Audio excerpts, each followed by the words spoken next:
Over the past year, a number of family-friendly three-row SUVs have picked up major revisions, reinvigorating a hotly contested segment and offering more versatility and creature comfort than ever before. The Honda Pilot, Mazda CX-90, Nissan Pathfinder, and Toyota Grand Highlander all bring something important to the table. So let's break these SUVs down across a few categories and see how they stack up against one another. 1 second, before we start the video, kindly subscribe to this channel. That will motivate us to make more videos like this. Your support is very important for us. Only you can help us to reach the next milestone. Now, let's get started. A bit of housekeeping before we start. We'll skip over off-road oriented models for this comparison, which means we won't be looking at the Honda Pilot Trail Sport or the Nissan Pathfinder Rock Creek, as there are no Mazda or Toyota analogs to compare them to. Also, the Toyota Grand Highlander is the most recent reveal of the group and thus features the fewest raw numbers. Exterior. Beauty is in the eye of the beholder, and we're not here to judge your aesthetic, so we'll focus on the facts. The Grand Highlander is the longest SUV of the group,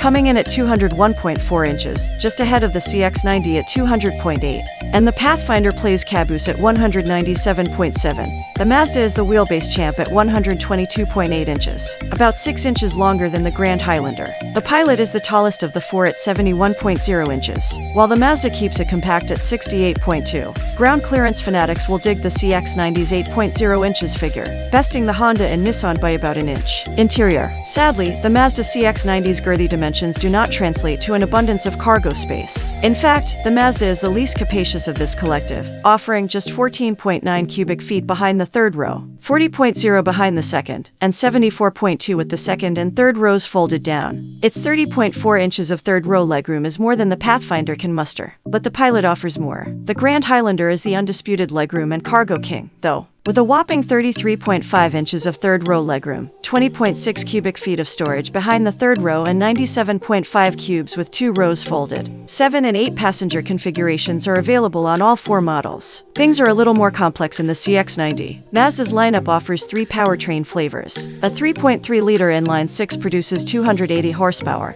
and 332 pound-feet in turbo guise, while Turbo S models bump those numbers up to 340 and 369, respectively. There's also a plug-in hybrid getup that mates a 2.4-liter inline-4 to a pair of electric motors to produce 323 horsepower and 369 pound-feet. All 3 tiers bolt to an 8-speed automatic. Toyota hasn't divulged all the Grand Highlander's powertrain specs yet, but there's still plenty to talk about. The gas-only option pairs a 265 horsepower turbocharged 2.4-liter inline-4 to an 8-speed automatic. The 243 horsepower hybrid uses a 2.5-liter inline-4 and a continuously variable automatic transmission. At the top of the lineup is the Hybrid Max, which we believe is the same setup as the Crown's Hybrid Max trim, pairing a turbocharged 2.4-liter inline-4 with electric motors to produce 362 horsepower and 400 pound-feet, which is sent through a 6-speed automatic.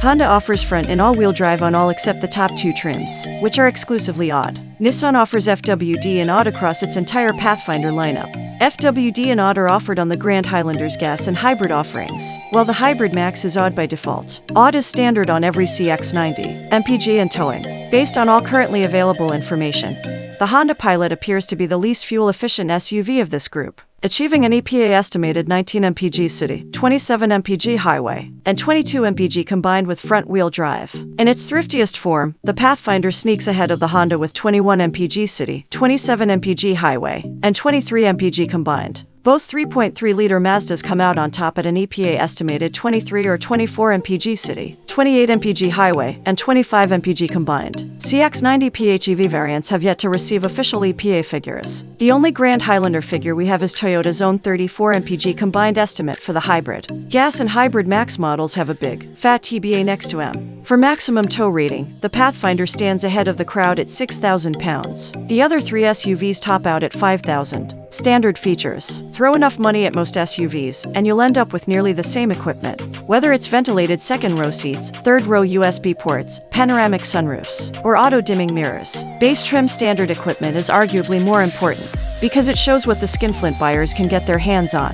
And with new car prices on the rise, it's important for budget-conscious buyers to not feel like they're only allowed to drive rolling penalty boxes. The Grand Highlander has the highest level of standard equipment of this group, which shouldn't come as a surprise, because its base model is technically a mid-level trim in the Toyotaverse. Standard equipment includes a 12.3 inches infotainment display with wireless Apple CarPlay and Android Auto, 7 USB ports, heated front seats, blind spot monitoring, and a suite of active and passive safety systems that includes full-speed adaptive cruise control, traffic sign recognition, and a trick active distance control that can gently brake the car as needed. The CX-90 has the second largest standard display at 10.3 inches. With the Pathfinder behind it at 8.0 inches, the Pilot plays caboose with its paltry 7.0-incher. All three vehicles include 4 USB ports, with 1 Type-C port on the Pilot and 2 on the Pathfinder. This triumvirate includes heated seats, but they aren't standard. The CX-90 and Pathfinder have standard blind spot monitoring, and the Pathfinder kicks it up an extra notch with standard rear parking sensors. While all the cars on this list carry suites of driver aids, the Pathfinder is the only model that doesn't offer adaptive cruise control on its base trim.